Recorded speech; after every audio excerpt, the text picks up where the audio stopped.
കർത്താവിൻ്റെ ധന്യനാമം ഈ പ്രഭാതത്തിലും മഹത്വപ്പെടുമാറാകട്ടെ. എല്ലാ സഹോദരങ്ങൾക്കും യേശു ക്രിസ്തുവിൻ്റെ അതിശ്രേഷ്ഠ നാമത്തിൽ ക്രിസ്തീയ വന്ദനത്തെ അറിയിക്കുന്നു. എൻ മനമേ, നീ വീണ്ടും സ്വസ്ഥമായിരിക്കുക. യഹോവ നിനക്ക് ഉപകാരം ചെയ്തിരിക്കുന്നു. നമ്മുടെ കണ്ണിനെ കണ്ണുനീരെന്നും കാലിനെ വീഴ്ചയെന്നും പ്രാണന മരണത്തിൽ നിന്നും വിടുവിച്ച ഒരു ദൈവത്തിന് നന്ദി പറയാം. ഇത്ര ഭയങ്കര മരണത്തിൽ ഞങ്ങളെ വിടുവിച്ചു, ഇന്നും വിടുവിക്കും, മേലാലും വിടുവിക്കും. ഞങ്ങളെ കർത്താവിൽ ആശ വച്ചിരിക്കുന്നു എന്ന തിരുവെഴുത്ത് നമ്മെ പഠിപ്പിക്കുന്നത് പോലെ നമ്മുടെ ജീവിതത്തിൻ്റെ ഓരോ ഏടുകളിലും ആശ വെക്കാൻ നമുക്കൊരിടമുണ്ട്. നമ്മുടെ പ്രത്യാശയ്ക്ക് ഒരു കാലഘട്ടത്തിലും ഭംഗം വരുത്താൻ എൻ്റെ ദൈവം അനുവദിക്കില്ല. യഹോവയിലൊരു പ്രത്യാശ വന്നാൽ നമ്മുടെ അകത്തൊരു ധൈര്യം വരും. കാരണം എന്നെ നടത്തുന്നവൻ ആരാണ് എൻ്റെ കരത്തിൽ പിടിച്ചിട്ടുള്ളതെന്ന് വ്യക്തമായി തിരിച്ചറിയുമെങ്കിൽ ഒരു ശക്തിക്കും നമ്മളെ തോൽപ്പിക്കുവാൻ കഴിയത്തില്ല. എല്ലാത്തിൻ്റെ മേലും ദൈവം നമുക്ക് ജയം നൽകും, എല്ലായിടത്തും ജയം നൽകും. വീഴാതെ വണ്ണം നമ്മെ സൂക്ഷിക്കും, മാർവിടത്തിൽ വഹിക്കും. പതുക്കെ നടത്തേണ്ടടുത്ത് പതുക്കെ നടത്തും. ധൈര്യത്തോടെ ഇന്ന് പ്രഭാതത്തിനും പറയണം, എൻ്റെ നീതിമാൻ വിശ്വാസത്താൽ ജീവിക്കും. ധൈര്യഹീനനായി തീരുമ്പോഴും നമ്മുടെ അകത്ത് ഒരു പ്രത്യാശയുണ്ട്. എൻ്റെ ഉള്ളിൽ ബലം നൽകി. ദാവീദ് ഒരിടത്ത് പറയുന്നത്, ഞാൻ ധൈര്യഹീനനായി തീർന്നു.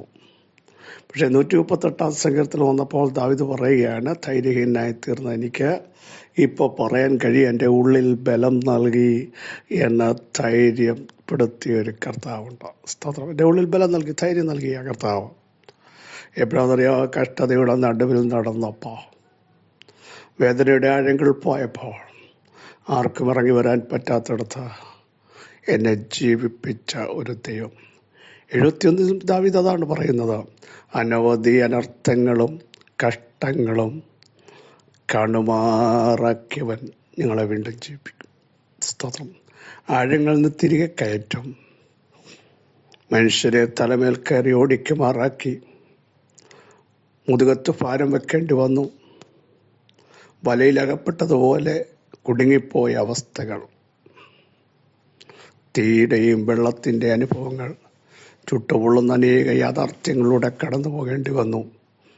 ഒഴുകിപ്പോകേണ്ട അനേക സാഹചര്യങ്ങൾ ജീവിതത്തിൽ സംജാതമായപ്പോഴും ദാവീദിന് പറയാനുള്ളത്, അതിൻ്റെ നടുവിലും ആ ഒരു സമൃദ്ധിയിലേക്ക് കൊണ്ടുവന്ന ദൈവം, ഒരാത്മിക സമൃദ്ധി. ഇല്ലേ? ഈ കഷ്ടതകളും വേദനകളും സങ്കടങ്ങളും നമ്മളെ തകർത്ത് കളഞ്ഞില്ല. ഒന്ന് തിരിഞ്ഞു നോക്കി, അവിടെ ദൈവം കരുത്ത് നൽകി, ബലം നൽകി, സാക്ഷ്യം നൽകി, ജയിക്കാനുള്ള കൃപ നൽകി, ആത്മിക അധികാരം നൽകി, അഭിഷേകത്തിൻ്റെ അടുത്ത തലത്തിലേക്ക് ദൈവം നമ്മളെ എത്തിച്ചു. അതിനായി നമുക്ക് ദൈവത്തിന് നന്ദി നിറഞ്ഞ ഹൃദയത്തോടെ സ്തോത്രം ചെയ്യാം. ഏത് കാലഘട്ടത്തിലും ജയത്തോടെ നടത്തുന്ന ഒരു ദൈവം. പ്രിയരെ, വന്നതൊക്കെ നമുക്കൊരു കരുത്തിനാണ്. അനേകരെ ഉറപ്പിക്കാനും ബലം കൊടുക്കാനും. ഞങ്ങളെ വിടുവിച്ചൊരു ദൈവമുണ്ട്, ഞങ്ങളെ സൗഖ്യമാക്കിയൊരു ദൈവമുണ്ട്, ഞങ്ങളെ ശക്തീകരിച്ചൊരു ദൈവമുണ്ട്, ഞങ്ങളെ താങ്ങിയൊരു ദൈവമുണ്ട്, ഞങ്ങളെ കൊണ്ടുവന്നൊരു ദൈവമുണ്ട്. ആ ദൈവം നിങ്ങൾക്ക് വേണ്ടിയും പ്രവർത്തിക്കുമെന്ന് പറയാൻ ഒറ്റപ്പെട്ടു പോയപ്പോഴും ഇറങ്ങി വന്നവൻ്റെ സാന്നിധ്യം, ഒതുക്കപ്പെട്ടു എന്ന് ചിന്തിച്ചപ്പോഴും വിശാല സ്ഥലത്ത് കൊണ്ടുവന്ന് നിർത്തിയ ദൈവത്തിൻ്റെ കരം. വാതിലെല്ലാം അടഞ്ഞു. ആര് തുറക്കുമെന്ന് ചിന്തിച്ചപ്പോൾ ഞാൻ വാതിലാകുന്നു എന്ന് പറഞ്ഞ ദൈവശബ്ദം എൻ്റെ കൈ നീട്ടിയിരിക്കുന്നു, അത് മടക്കുന്നതാര്? എത്രയോ തവണ ശബ്ദം നമ്മൾ കേട്ട് കഴിഞ്ഞു. ദൈവത്തിൻ്റെ കൈയെ മടക്കിയ ഒരു ചരിത്രമില്ല. ആർക്കും അത് മടക്കാൻ പറ്റില്ല. ഇന്ന് പ്രഭാതത്തിലും ആ ശ്രേഷ്ഠ ഭുജം നിങ്ങൾക്ക് വേണ്ടി നീട്ടുകയാണ്. ആ ദൈവത്തിൻ്റെ കരം നിങ്ങൾക്ക് വേണ്ടി പ്രവർത്തിക്കുകയാണ്. ആ ദൈവത്തിൻ്റെ ഇടപെടിയിൽ ഇന്ന് പ്രഭാതത്തിൽ നിങ്ങൾക്ക് വേണ്ടി വെളിപ്പെട്ടു വരികയാണ്. വിശ്വസിച്ചുകൊണ്ട് ആമേൻ പറയാൻ തയ്യാറാകുമെങ്കിൽ ഇന്ന് പ്രഭാതത്തിൽ അത്ഭുതകരമായ ചില ദൈവപ്രവർത്തികൾ നിങ്ങൾക്ക് വേണ്ടി അവിടുന്ന് വെളിപ്പെടുത്തും എന്നുള്ളതിന് സംശയമില്ല. വളരെ സുപരിതമായൊരു വാക്യം, ലൂക്കോസ് സുവിശേഷം 10:18 വാക്യം. അവൻ അവരോട്, സാത്താൻ മിന്നൽ പോലെ ആകാശത്ത് നിന്ന് വീഴുന്നത് ഞാൻ കണ്ടു. 70 പേരെ യേശു അവിടുത്തെ മഹത്വമുള്ള പ്രവൃത്തി ചെയ്യാൻ, അധികാരത്തോടെ ശുശ്രൂഷിക്കാൻ, ദൈവമഹത്വത്തിൻ്റെ ആഴങ്ങൾ വെളിപ്പെട്ടു വരാൻ ഈ രണ്ടായി അയക്കുകയാണ്. സ്തോത്രം.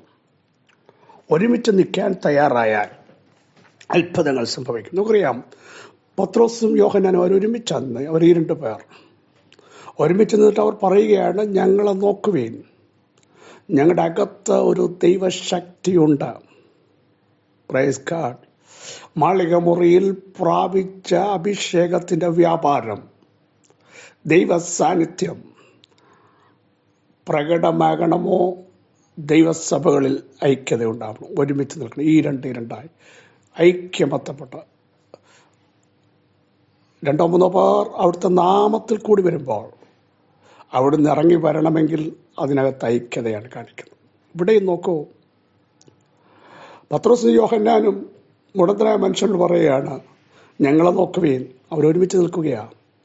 ഒരുമിച്ച് നിന്നാൽ അസാധാരണമായ ദൈവപ്രവർത്തികൾ കാണും. നിങ്ങൾ കുടുംബം ഒരുമിച്ച് പ്രാർത്ഥിക്കൂ, കുഞ്ഞുങ്ങളെ ഒരുമിച്ച് മുട്ടുമടക്കൂ. ആർക്കും ജയിക്കാൻ പറ്റാത്ത, ആർക്കും കീഴടങ്ങാത്ത, തുറക്കാത്ത ചില വിഷയം ഇന്ന് പ്രഭാതത്തിലും നിങ്ങൾക്ക് വേണ്ടി തുറന്നു വരും എന്നുള്ളതിന് സംശയമില്ല. ഒരുമിച്ച് നിൽക്കണം. ഈ രണ്ടായി കർത്താവരെ അയച്ചു. എന്നിട്ട് ഇവർ റിപ്പോർട്ടുകൾ കർത്താവിൻ്റെ അടുത്ത് കൊടുക്കുകയാണ്. സന്തോഷത്തോടെ വന്ന് പറയുകയാണ്, നിന്റെ നാമത്തിൽ ഞങ്ങൾ ഭൂതങ്ങൾ കീഴടങ്ങുന്നത് കണ്ടു. സന്തോഷത്തോടെ അയക്കപ്പെട്ടവർ എപ്പോഴും സന്തോഷത്തോടെ കർത്താവിൻ്റെ മുമ്പിൽ നിൽക്കണം. കർത്താവെ, ഞങ്ങൾ ചിലത് കണ്ടു, ഞങ്ങൾ ചിലത് മനസ്സിലാക്കി, ഞങ്ങൾ ചിലത് അനുഭവിച്ചു, ഞങ്ങൾ ചിലത് രുചിച്ചാണ്. അതുകൊണ്ടാണ് യോഹന്നാൻ പറഞ്ഞത്, ഞങ്ങൾ തൊട്ടതും അനുഭവിച്ചതും രുചിച്ചതുമായ ജീവന്റെ വചനം. Praise God. പ്രിയരെ, അയക്കപ്പെട്ടവരോട്, വിളിക്കപ്പെട്ടവരോട്, തിരഞ്ഞെടുക്കപ്പെട്ടവരോട് ദൈവത്തിൻ്റെ വചനത്തിന് പറയാനുള്ളത്, നിങ്ങൾ ചിലത് കാണണം, ചിലത് അനുഭവിക്കണം, ചിലത് മനസ്സിലാക്കണം. Praise God. അയച്ചവൻ്റെ സാന്നിധ്യം മനസ്സിലാക്കണം. അയച്ചവൻ എന്തിനാണ് അയച്ചതെന്നും, നിങ്ങളുടെ കുടുംബത്തിൽ നിങ്ങളെ തിരഞ്ഞെടുത്തത്, ദേശത്ത് നിങ്ങളെ തിരഞ്ഞെടുത്തത്, നിങ്ങളെ മാറ്റി നിർത്തിയത്, വേറിട്ട് കൊണ്ടുപോയത്, അതിൻ്റെ പിന്നിൽ വെളിപ്പെടേണ്ട ദൈവമഹത്വം പ്രിയരെ നിങ്ങളിലൂടെ വെളിപ്പെടുത്താൻ എൻ്റെ ദൈവത്തിന് പ്രസാദമുണ്ടെന്ന് ആത്മാവിൽ ദൂത് വിളിച്ചു പറയും. യേശുവിൻ്റെ നാമത്തിൽ അവർ സന്തോഷത്തോടെ വന്നത്. Praise God. പ്രതികൂലങ്ങളില്ലാഞ്ഞിട്ടല്ല. ദേശങ്ങൾ അവർക്കെതിരാകും, രാജ്യങ്ങളെതിരാവും, അധികാരങ്ങളെതിരാവും, പൈശാചിക മേഖലകൾ തലപൊക്കി. എന്നിട്ടും അവർ സന്തോഷത്തോടെ നിൽക്കുകയാണ്.